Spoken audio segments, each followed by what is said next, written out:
Di dunia yang rasanya makin hari makin berisik ini, pernah nggak sih Anda bingung gimana caranya bedain mana omongan yang benar-benar bijak dan mana yang cuma suara kosong aja? Nah, yuk kita coba bedah bareng-bareng perbedaannya. Kita mulai langsung dengan pertanyaan yang jujur aja agak menusuk ya, tapi ini relevan banget.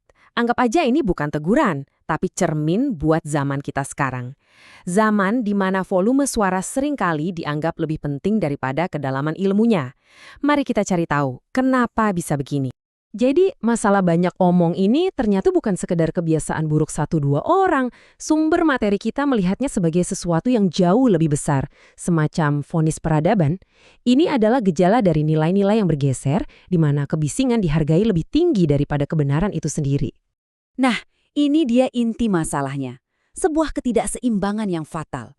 Lidah kita, mulut kita, bergerak jauh lebih cepat daripada kolbu kita, pusat kesadaran dan pemahaman kita. Akibatnya, yang keluar ya bukan lagi kebenaran yang substantif, tapi cuma gema suara yang udah putus hubungan sama hati nurani. Disinilah konsep pertanggungjawaban itu masuk. Menurut sumber ini, setiap kata yang kita lontarkan itu punya bobot, punya konsekuensi. Ini bukan hak kebebasan berbicara tanpa batas, karena setiap ucapan itu dicatat. Artinya, ada tanggung jawab yang super besar di balik semua yang keluar dari lisan kita. Dan inilah prinsip utamanya. Sebuah peringatan yang gamblang banget. Jangan ikut-ikutan ngomongin hal yang kita nggak punya ilmunya. Kenapa? Karena semua indera kita, pendengaran, penglihatan, sampai hati, semuanya akan dimintai pertanggungjawaban. Jadi, bicara tanpa ilmu itu bukan sekedar keliru, tapi udah masuk ke pelanggaran tanggung jawab. Terus kalau gitu, ucapan yang ideal itu seperti apa? Nah, sekarang mari kita lihat kebalikannya dari semua kebisingan tadi. Suara para rasul. Cara mereka berkomunikasi itu adalah antitesis dari obrolan kosong. Apa sih yang bikin ucapan mereka begitu beda?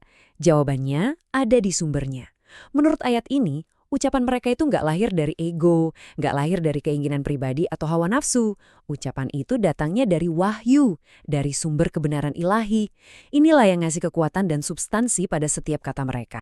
Kalau kita bandingkan langsung perbedaannya, wah, kontras banget. Di satu sisi ada kecenderungan kita manusia untuk bicara biar diakui, didorong oleh nafsu, dan hasilnya seringkali panjang lebar tapi kosong melompong. Di sisi lain, para rasul bicara karena kebenaran. Dasarnya wahyu dan hasilnya singkat, padat, tapi mampu mengguncang peradaban. Oke, sekarang kita coba gali lebih dalam lagi ya.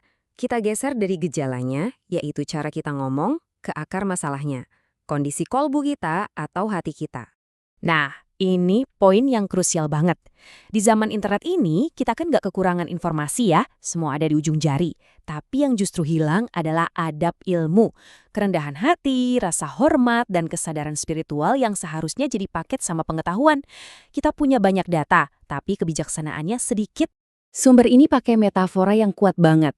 Hati yang nggak mau merenung, yang nggak mau berpikir, itu ibarat terkunci. Dan ketika kolbu udah terkunci, ya dia nggak bisa lagi mengolah informasi jadi pemahaman yang bermakna. Hasilnya, omongan yang keluar ya jadi dangkal. Dan di sini kita bisa lihat betapa seriusnya masalah ini.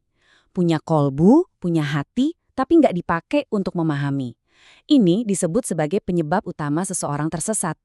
Ini nunjukin kalau kemampuan hati untuk memahami itu adalah hal yang paling fundamental yang membedakan kita. Oke, kita udah paham masalahnya, udah tahu akarnya. Terus gimana solusinya? Gimana caranya kita bisa balik lagi ke jalan pengetahuan yang sejati? Langkah pertama yang ditawarkan ini luar biasa kuat. Diam dan dengarkan. Diam di sini tuh bukan tindakan pasif ya, bukan berarti nggak ngapa-ngapain. Ini adalah sebuah kesadaran aktif. Ini adalah fondasi untuk menerima ilmu. Dengan diam, kita menciptakan ruang bagi kebenaran untuk masuk, bukan malah sibuk menghasilkan kebisingan baru. Dan ini adalah mindset pamungkasnya, pola pikir seorang pencari kebenaran sejati. Fokusnya bukan pada tambahkan kata-kataku atau perbanyak pengikutku, bukan itu. Tapi sebuah doa yang tulus dan sederhana. Tuhanku, tambahkanlah aku ilmu. Ini adalah pengakuan bahwa kita akan selalu punya ruang untuk belajar lebih banyak. Jadi, jalan ke depan bisa kita rangkum jadi 3 langkah praktis ini. Pertama, diam dan dengar untuk menciptakan ruang. Kedua, rendahkan diri, akui keterbatasan kita. Dan yang ketiga, ini yang paling penting. Fokus untuk menambah ilmu, bukan sekedar menambah jumlah kata-kata yang kita keluarkan. Dan inilah kesimpulan akhirnya. Bukti sejati dari ilmu itu ternyata bukan kemampuan merangkai kata yang hebat, tapi keselarasan antara apa yang kita tahu di dalam hati dan apa yang kita lakukan di dunia nyata. Itulah kebijaksanaan yang sesungguhnya. Dan kita akhiri bahasan kita dengan pertanyaan ini untuk kita renungkan baik-baik. Kini, setelah semua ini, apakah suara kita nantinya hanya akan menambah kebisingan yang sudah ada? Atau justru akan ikut menumbuhkan kebenaran? Pilihannya ada di tangan kita masing-masing.